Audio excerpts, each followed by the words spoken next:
Good evening, campers, dreamers, and babysitters. I'm Luke Janesco, and welcome back to another one of these deep dive videos. But before we get into it, I just wanted to mention we are closing in on that 50k subs. So if you end up liking this video and you aren't subscribed, or at least you find me a little bit tolerable, please think about hitting that subscribe button. But getting into the actual video here, we all know 28 years later just hit VOD, so I wanted to take another look at the film after sitting with it for a bit. There seemed to be a little more discourse surrounding this film than I initially thought when I walked out of the theater, and it was certainly a different take than what I had anticipated. But hey, if you at least wanted to see a giant horse meat ding-dong on the big screen, you were able to check that box this year. It makes me want a hot dog real bad. So let's get a little deeper with 28 years later. 28 Days Later was a pivotal film for me when I had first seen it, kind of creating this subgenre within a subgenre, using the term infected rather than just doubling down on creating another zombie flick. Checking this film out on DVD and having seen a lot of the Living Dead franchise at this point, 28 Days Later had such a different feel because of its approach. I'm a huge fan of the zombie subgenre, and Return of the Living Dead is one of my absolute favorite films, but I never really watched those types of films to really feel scared. They always had this layer of campiness that made them fun and very digestible. When I checked out 28 Days Later, it had this emotional weight to the film that I wasn't really expecting, having that connection with what our characters are going through, but injecting that fear Danny Boyle does through the lens with his vision of the infected brought so many beautiful and haunting scenes. Bringing that visceral camera work wasn't a technique I was too familiar with or really appreciated as an adolescent horror hound, but that film really got under my skin when I would watch these shots of the infected running full force at our protagonists. I felt like after viewing the film, it unlocked a completely new territory of fear in my brain and raised the bar of what I would expect from a horror film, especially in the zombie subgenre. Needless to say, after a 5-year wait and we finally got a sequel 28 weeks later in 2007, the follow-up film had some pretty big shoes to fill when it came to comparing it to the quality of its predecessor. Admittedly, being the sequel slut I am, I'm always excited to see how the franchise is going to push the lore and justify the existence of continuing the story. After viewing 28 weeks later, my first initial thought was that I liked it a lot, but it was just missing that extra layer of connection with its characters that I felt the original did so well. 28 Days Later played a major role in modernizing the zombie subgenre, bringing it back into the spotlight after the subgenre hadn't really had any tentpole releases in a very long time. Initiating the revival of the subgenre along with Resident Evil allowed for many properties to take note and use these films as a blueprint, harnessing the audience with more commercial takes using action and characters that were more disposable. While 28 Weeks Later is a damn good sequel and upholds the integrity of the first film, I do find it to be a little bit more of a commercial take, having elements of the US military and bigger action set pieces which lost some of the intimacy I loved about the original film. While I don't feel as deeply connected to the sequel, it does take elements I find a little more commercial and more than exceeds expectations at using those devices to successfully create an intense horror story. Both films have similar elements and offer something unique to their own installment, which is why I think I love this franchise so much. I was eagerly awaiting the announcement of a third installment and admittedly had lost some hope after so much time had passed, but getting that confirmation of 28 years later had me both excited as well as anxious to see what new story Alex Garland and Danny Boyle were going to bring to fans of the franchise. Was the story going to hit the same after being away from the franchise for nearly 2 decades? What new ground could they cover that wouldn't feel like an episode of The Walking Dead or The Last of Us? Let's slice this one open and take a deeper cut into 28 years later. Put in a double order of tubby custard because the infected are treating this playdate like an all-you-can-eat buffet. Get in my belly! Jimmy escapes and makes it to the church on time as he asks his father for refuge. Oh yeah, I'm a priest like you're a dictionary salesman, you piece of shit. Showing Jimbo the scripture that says, "Bite me," he tells his son that Judgment Day is here and Kyle Reese ain't saving no one. Come with me if you want to live. It's time to rise and shine and put some hair on that chest because today is the day young Spike becomes a man. Someone get the O'Shea brothers on the phone. Every night, before he goes to bed, I massage his hamstrings with evaporated milk. Breaking bread at the breakfast table with Dad Jamie, the most important meal of the day gets interrupted when Mom Isla finds out Spike is going to the mainland. Sparking a fight between Mom and Dad, the issue is quickly resolved when Mom's illness makes her forget, like this is 51st dates. Oh, come on, I need some details. You get some boobies, some assy, a pull on your boy, come on. Finally getting this long-awaited sequel did pose a lot of hesitancy on my end, like I brought up at the start of the video. The always rumored 28 months later being the next concept in the franchise moving forward seemed like the natural progression, but after seeing what Boyle and Garland offered with 28 years later, the more I sat with it, the more it added to the narrative of the lore and story. Seeing Spike and Jamie off to the mainland as sort of this rite of passage into manhood seemed like such an off-the-wall concept being fresh off the incidents as a viewer seeing the past two films. But putting myself in the character's shoes after being almost 3 decades removed from the infection gives them a more cavalier attitude toward the initial outbreak. Living in a post-pandemic world, 28 years later feels like a way more relatable film socially because of the events that had taken place in 2020. Having those memories of March 2020 when the world started to shut down as we were placing mandates, closures, and restrictions because of a virus we weren't confident on how to fight placed that heavy paranoia on society which I had never seen. Then watching so many people go stir crazy because they were being kept inside,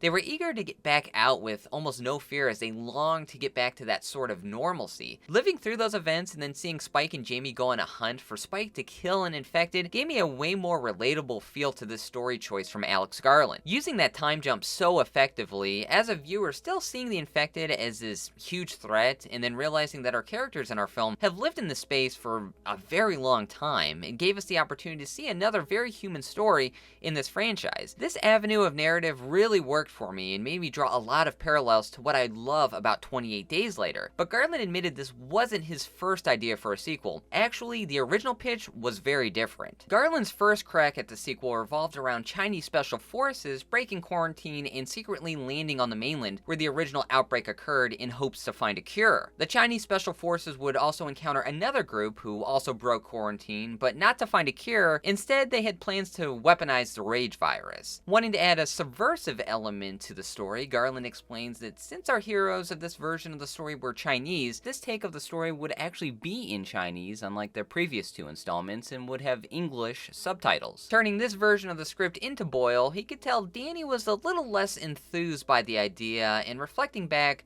Garland believes he didn't have the right relationship with the original film, feeling like he couldn't trust his own motivations toward the sequel. He found this premise a little too generic, instinctively going a little more commercial route with it, and using the addition of subtitles as a bit of a defense mechanism against a seemingly unoriginal idea. I understand the criticisms Garland had with this take, as it could have had a very similar feel to 28 Weeks Later, with a somewhat more commercial feel with the addition of that heavy military presence and trying to weaponize the rage virus. Garland's goal was to get weirder with his next take on the sequel, which what we did get was certainly a strong flavor of tea. While we didn't get this version, I do think there is a place in the lore if this is ever revisited to tell this tale, and diversifying that narrative with English subtitles could really be a memorable take. Parasite really hitting with audiences being subtitled and really from a different culture entirely from the US, that film really did spark something with an audience. So I think if we went this route with something, especially in the 28 days, weeks, years franchise here, it would just be another unique installment within this franchise. Before they leave, Spike finds out of sight, out of mind, hearing he can come back, but if he gets lost on the mainland, well, Colonel Frank Slade has a better chance at finding him. Now all he is a blind asshole. Hoo-ah. Jamie and Spike set out on a journey to the mainland with nothing to keep them company other than wide open spaces, toxic masculinity, and a little Rudyard Kipling on the JBL speaker.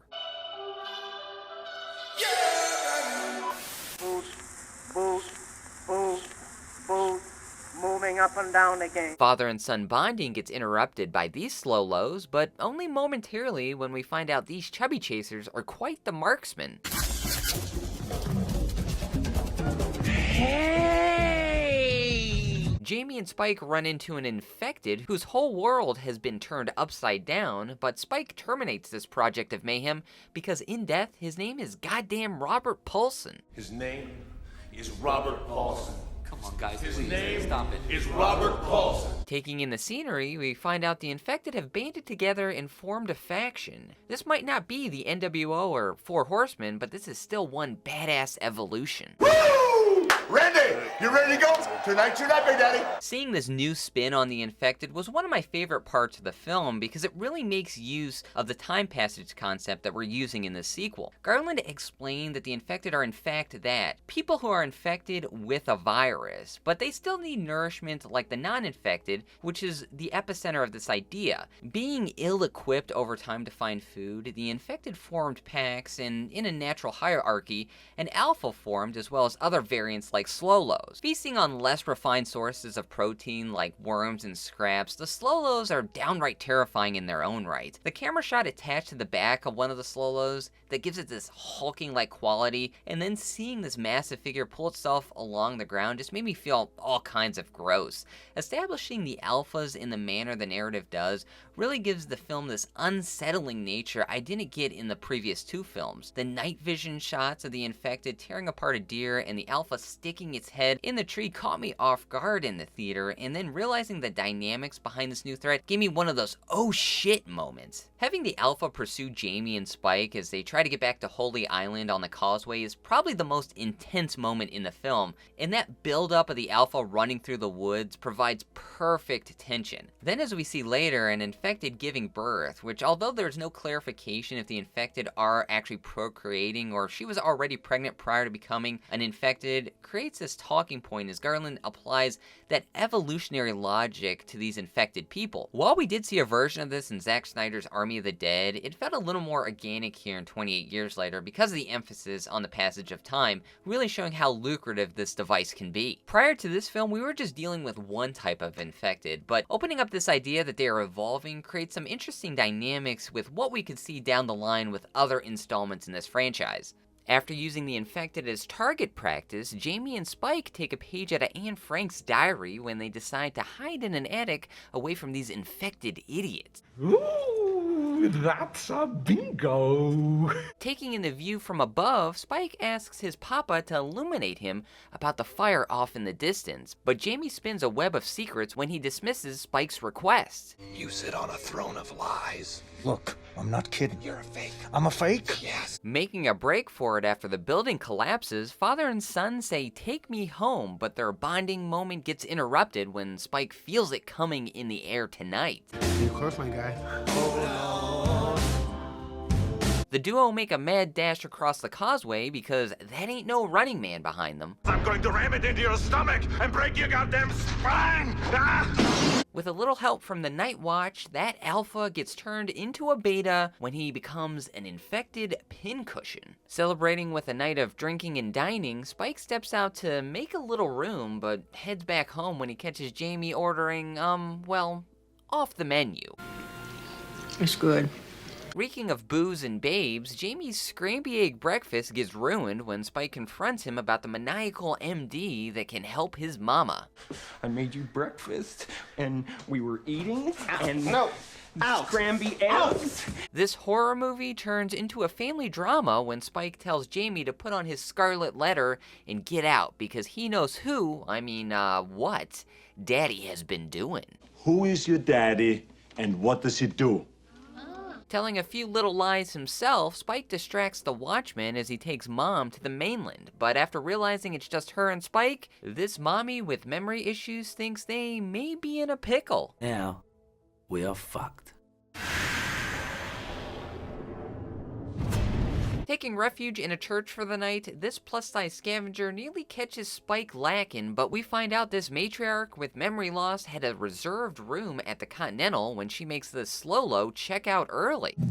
It is a pleasure having you with us again. One of the elements that surprised me in this film was how much of a human story arc we were served, which I think can divide the audience a bit. When the trailer for the film dropped, it certainly feels like the infected will be a bigger threat in the narrative, just like we had seen in the previous two films, especially 28 weeks later. While we do get some very gratifying scenes with the normal infected and the evolutionary variants, Garland was more intrigued with using the infected as part of the landscape to tell a more human story. Using Spike, who is played by Alfie Williams, which I want to take a bit of a side sidebar here, this young actor puts on a tremendous performance, holding his own with a lot of other great actors. It was really unexpected, but his performance really makes you resonate with the story. Seeing Spike's relationships with his parents gives us so much emotional depth with this young kid, living in a world where he only knows this virus and dealing with real-life issues that audiences can relate to. Going to the mainland with his father, Spike is being led, looking to his father for guidance in this foreign land where this threat can be looming at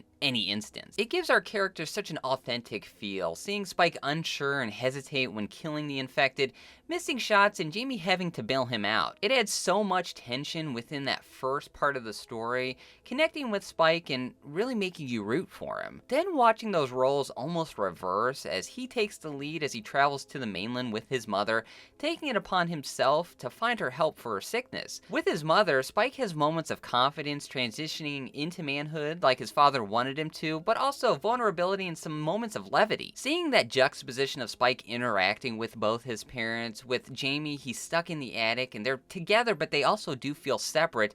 And then Spike looks to his dad for more information. He's talking about the fire, but then when you look at Spike with Isla, they joke and talk. It does really feel conversational, even Isla asking if Jamie does joke with Spike. The journey for Spike is what this film is all about, giving us those relatable dynamics. With Jamie, the relationship seems more rigid, and with Isla, it's a bit more hard to define, I think.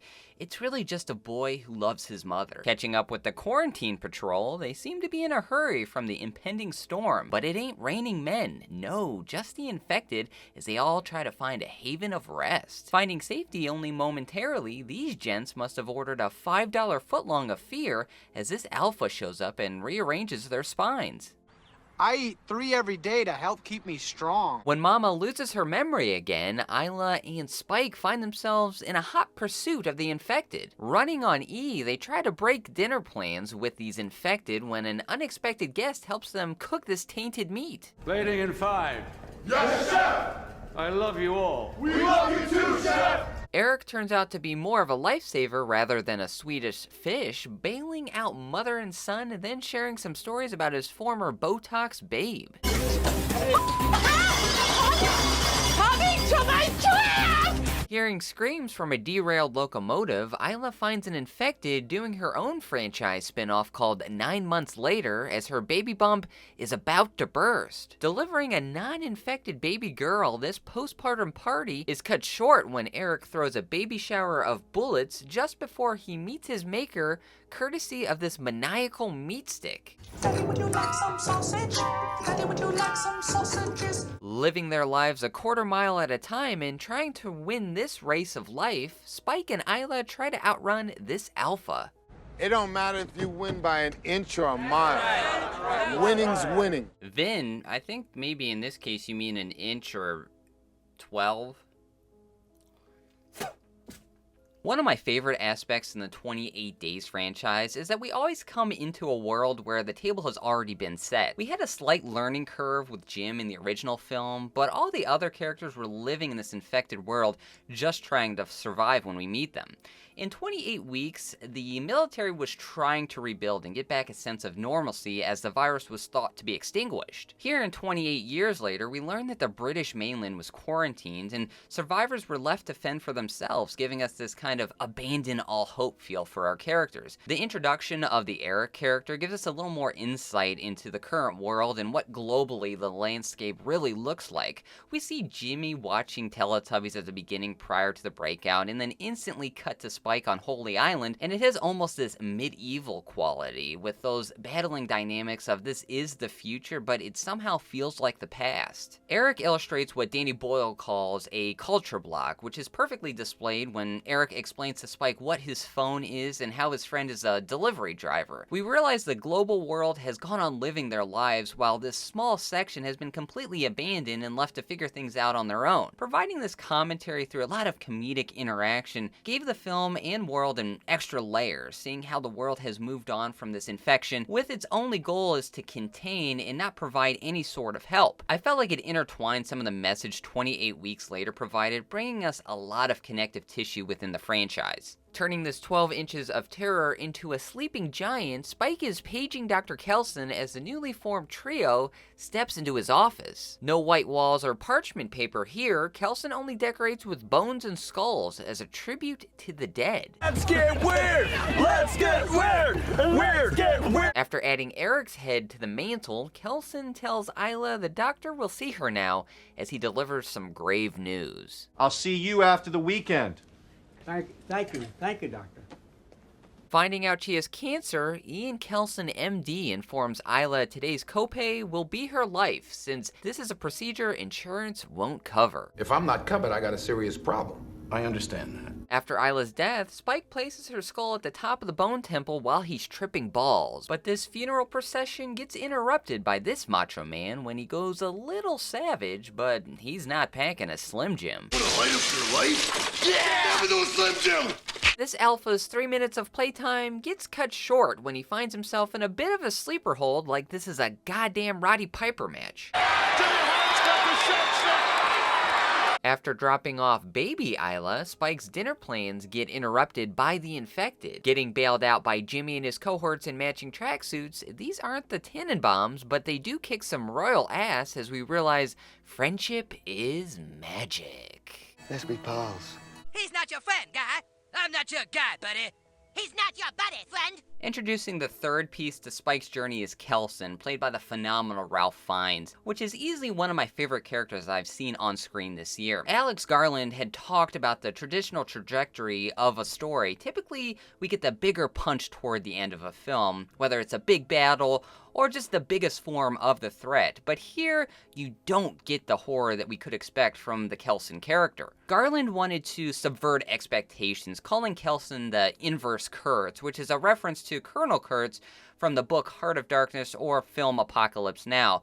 Instead of meeting this completely mad person, we see the inverse of that. Kelson is caring and compassionate, which could have been a struggle for some not getting that traditional third act, but it really hammers home this theme of compassion that is the heart of the story. Oddly, as we find ourselves closer to the end of the film, I felt more at ease with this story. I wasn't waiting for Kelson to turn on Spike and getting this completely wild third act. It felt like Kelson was able to console the audience as we had this cathartic experience with Spike as we understand this is the final part of his journey, the passing of life. While we were given moments of ease with the Kelson character, Boyle and Garland played with our emotions another time as we got just a glimpse of what the Bone Temple had in store for us. Wrapping the story back around from the beginning, we see Spike meet Jimmy, who is all grown up and apparently infecting minds of his own. Since the film's theatrical release, the idea behind the Jimmys has been discussed, so I won't dive too deep into it.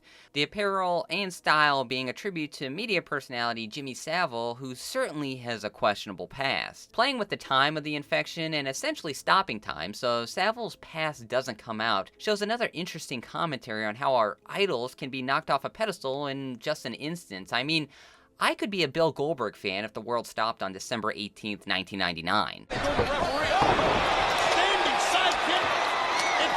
No, he should be in the Hall of Shame. Integrating so many elements from Jimmy's childhood really shows how we can cherry pick from the past and then just group in a bunch of things that we like into this newfound warped ideology, which does provide a completely different social commentary of making things great again, but it also does pose some interesting stories for the new chapter in the franchise. 28 Years Later was a way more profound film than I was prepared to witness in the theater. Being so far removed from a viewing of the original 28 Days Later, I really forgot what this franchise really offers in its stories. There are so many human moments in that original film. The kinship between Jim, Frank, and the rest of the group as they watch the wild horses run, or Frank waking Jim up from a nightmare, and just the group having fun shopping. Finding the humanity within the inhumanity of the situation is where the heart of these films really lie. Drawing those parallels from the original to what Alex Garland did create here in 28 Years Later makes this such a fitting installment in this franchise. Garland mentioned he wanted us to be reminded that these are infected people, sick people, a plague without an antidote, but we can draw so many comparisons between the infected and the uninfected. Being able to draw those parallels, like seeing Isla deal with an illness, making the infected seem a little more human because of those story details. Boyle said this is a story of compassion, giving us different moments in the third act, with Kelson rather than some of those vile acts we'd see in those past installments. While this film seems to be a little more divisive than I had anticipated walking out of the theater, I feel it has found its place in the franchise to really drive the story forward and give us moments we can relate to. Surpassing over $150 million globally at the box office, this film is one of the most successful in this small franchise, and with other installments on the way, I can't wait to see what the potential of this franchise has in store. After a couple rewatches of this film and understanding what Danny Boyle and Alex Garland wanted to bring to this installment, I think they definitely nailed it. I mean, I can see where the story isn't for everyone, but this franchise certainly has a lot of diversity when it comes to bringing that emotion on screen. But let me know what you think down below, if you like the film, if you hated it, and where you think the franchise is going to go next. But until next time, I'm Luke Janesco, and stay scared. Horse shit, gonna do it live, cause Splattercast kick it every day they live. Splattercast, gonna smash your ass. Splattercast, gonna smash your ass. Splattercast, gonna smash your ass. Splattercast, gonna smash your ass. Splattercast, gonna smash your ass. Splattercast, gonna smash your ass. Splattercast, gonna smash your ass.